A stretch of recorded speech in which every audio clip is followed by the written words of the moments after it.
सावरकर नहीं हूं मैं, आप सावरकर हो भी नहीं सकते, कभी जिंदगी भी नहीं हो सकते। 28 साल उस आदमी ने जेल में गुजारा है, आप अपनी तुलना सावरकर से करते हैं, कभी सावरकर नहीं हो सकते। ये जो सवाल है सर, ये INDIA की बात करते हैं।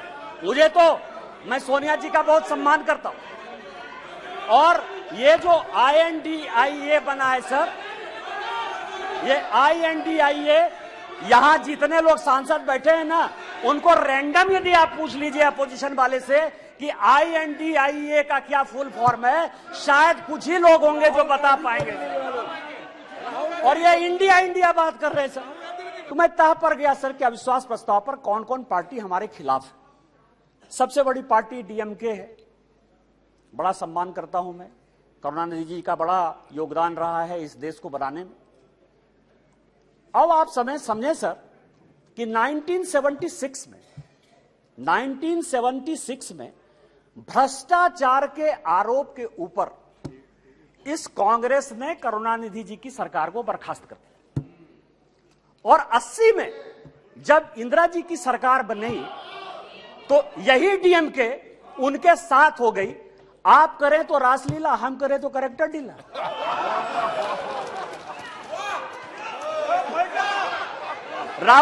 राजीव गांधी का मर्डर हुआ सर, राजीव गांधी का मर्डर हुआ, 2 कमीशन बना, वर्मा कमीशन बना और जैन कमीशन बना, और जैन कमीशन ने कहा कि लिट्टे को सहयोग करुणानिधि जी की पार्टी DMK देती थी।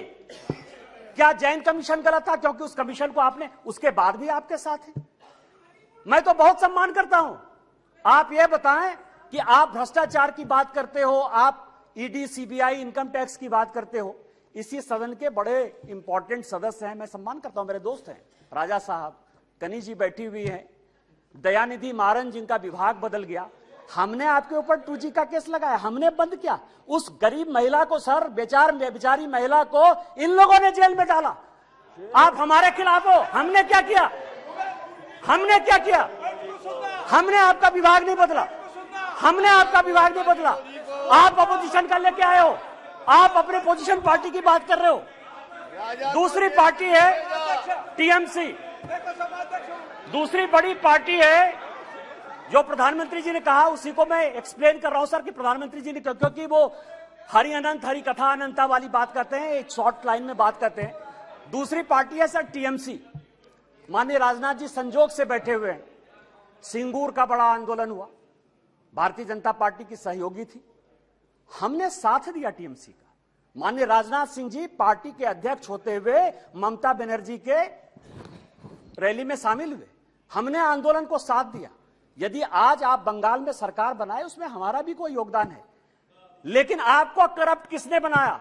नारदा का केस हमने आपके ऊपर नहीं किया, शारदा का केस हमने आपके ऊपर नहीं किया, इस कांग्रेस ने किया। आपका विरोध उस कांग्रेस से होना चाहिए कि हमसे होना चाहिए? तीसरी पार्टी है लालू प्रसाद जी की RJD, ललन सिंह जी यहां बैठे हुए। हमने उनको जेल नहीं भेजा सर, मैं केवल यह कह रहा हूं किस तरह की ये अपोजिशन की यूनिटी है। एक जो गाना है ना सर, ये कैसा सुर मंदिर है जिसमें संगीत नहीं, गीत लिखती दीवारों पर, गाने की सुर नहीं, गाने की रीत नहीं। मतलब आप ये समझे सर कि ये आंख का अंधा नाम नैन सुख, सब एक दूसरे से लड़ रहे हैं, लेकिन नाम क्या रखा है? इंडिया। लालू प्रसाद जी हैं सर, लालू प्रसाद जी को ललन जी ज्यादा बताएंगे बोलते हुए। यदि इस हाउस में सही बोलेंगे तो, यदि सच बोले तो आज जो लालू प्रसाद जी के बेटे को जो है उन्होंने, जिसने उप मुख्यमंत्री बनाया है, वही उसके जो है विरोध में खड़े थे सर। और यहां की कांग्रेस सरकार थी 95 में, जिसने कि लालू जी को अंदर कर दिया। हमसे किस बात का विरोध? विरोध तो आपको कांग्रेस से होना चाहिए ना। ये ललन जी पिटिशनर थे, यही तो मैं कह रहा हूं सर।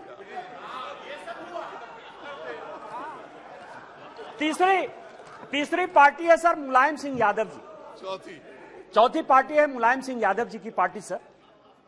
अच्छा, मुलायम सिंह जी यहां थे तो हम लोगों के लिए बड़े सम्मानित थे, और जब भी है देश प्रेम की जो भावना थी उसके ऊपर कोई चैलेंज नहीं कर सकता है सर। लेकिन मुलायम सिंह यादव की इमेज को किसने चौपट किया? ये मेरे पास यदि बोलेंगे सर, सारे पेपर में लेके आया हूं कि विश्वनाथ चतुर्वेदी जो है कांग्रेस के कार्यकर्ता है, पीआईएल करते, और सीबीआई का केस जो है 2007 में डिसप्रोपोर्शनेट एसेट का मुलायम सिंह यादव जी के ऊपर हो जाता है।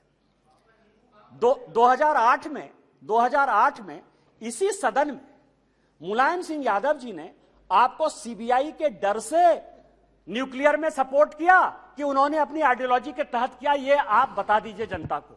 और उसके बाद आपने इनकम टैक्स का केस कर दिया। और हमने क्या किया मुलायम सिंह यादव जी के साथ? हमको पता था कि वो ईमानदार आदमी है, हमको पता है कि देश के प्रति उनकी भावना जो है, और ये पिछड़े दलित शोषित वर्ग से आते हैं, इसीलिए कांग्रेस ने उसको ये किया। हम लोगों ने सीबीआई के सारे केस को खत्म किया और आज मुलायम सिंह यादव जी के ऊपर केस नहीं, फिर भी मुलायम सिंह यादव जी हमारे विरोध में, और उसके बाद पद्म भूषण भी दिया हमने। उस दिन सुप्रिया जी बहुत बोल रही थी, एनसीपी है नेचुरली करप्ट पार्टी, कहा है सर? माननीय प्रधानमंत्री जी ने कहा है, बीजेपी कहती है, हम लोग कहते रहते हैं। मैं गया उनके तह पर गया कि 80 में मैं केवल अपोजिशन यूनिटी की बात कर रहा हूं सर। 80 में शरद पवार साहब की चुनी हुई सरकार को किसने बर्खास्त किया? हमने नहीं किया, इस कांग्रेस पार्टी ने किया। किस आधार पर शरद पवार साहब ने एक अलग एनसीपी बनाई थी? हमने नहीं कहा शरद पवार साहब को बनाने के लिए।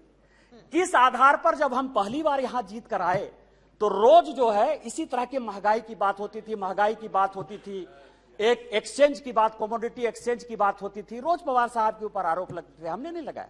और फाइनली पवार साहब जैसे सीनियर आदमी को कंज्यूमर अफेयर्स मिनिस्ट्री छोड़ना पड़ा। और उसके बाद मैं कागज देख रहा था सर, 2012 और 13 में जिसके लिए कहा कि 70,000 करोड़, जिसके लिए कि काफी पहले तो अब धीरे से बोलती थी, हंस के बोलती थी तो अच्छा बोलती थी, अभी थोड़ा जोर जोर से बोलती है। अब आप समझिए कि व्हाइट पेपर इसी कांग्रेस के चीफ मिनिस्टर पृथ्वीराज चौहान ने किया। छगन भुजबल जी के ऊपर महाराष्ट्र सदन का केस इसी पृथ्वीराज चौहान ने किया, उन्हीं के एसीबी ने किया। 70,000 करोड़ के इरिगेशन स्कैम का भी केस इसी कांग्रेस ने किया। हमने क्या किया आपके साथ? हमसे क्यों, किस बात की लड़ाई है? हमने आपके साथ क्या किया? आपको तो इस कांग्रेस को देखना चाहिए था। इसके बाद एक पार्टी है सर, फारूक अब्दुल्ला साहब, बड़े सीनियर हैं यहां। 1953 में, याद करिएगा सर, 1953 में शेख अब्दुल्ला साहब को जेल में इसी कांग्रेस पार्टी ने बंद किया। 1975 तक 22 साल वो आदमी जेल में रहा इस कांग्रेस पार्टी के कारण। और उसके बाद समझौता किया, शेख इंदिरा समझौता 1975 में। इनका विरोध उसके साथ होना चाहिए कि हमारे साथ होना चाहिए? यहां ओवैसी साहब बैठे हैं, उस दिन पूछ रहे थे कि मैं इधर रहूं कि उधर रहूं। आप तो मुसलमानों की बात करते हैं, सच्चर कमेटी की रिपोर्ट इसी मनमोहन सिंह जी की सरकार ने लाया। उसने कहा कि पूरे देश में मुसलमानों की हालत खराब है। आपको विरोध इस कांग्रेस से होना चाहिए, हमारे साथ प्यार होना चाहिए कि आप उसके साथ अविश्वास प्रस्ताव पे खड़े हो। और बचे जेडीयू सर, जेडीयू। और मैं बड़ी गंभीरता के साथ एक बात आपको कहना चाहता हूं कि 2005 में जब जेडीयू की सरकार नहीं बनी और रामविलास पासवान जी की आवश्यकता पड़ गई, तो वो मीटिंग 2 जगह पर हुई सर। एक पत्रकार के घर पर हुई जिसका नाम मैं नहीं बोलना चाहता, और दूसरी मीटिंग रामविलास पासवान जी, नीतीश जी की मेरे घर पर हुई सर।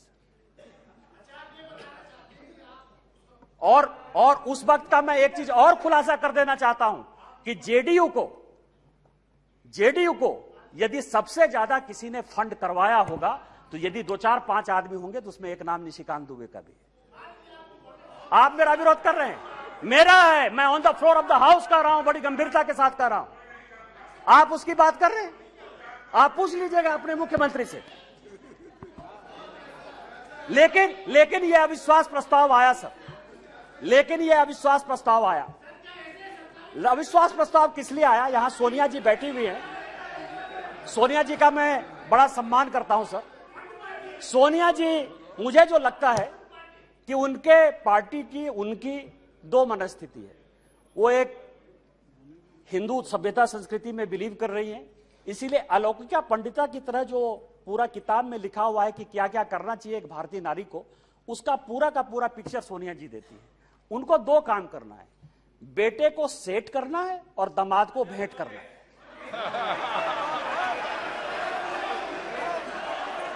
अरे जिसका नेम ले रहा है वो बोले ना, जिसका नेम ले रहा है वो बोले, ये लोग क्यों बोल रहे हैं?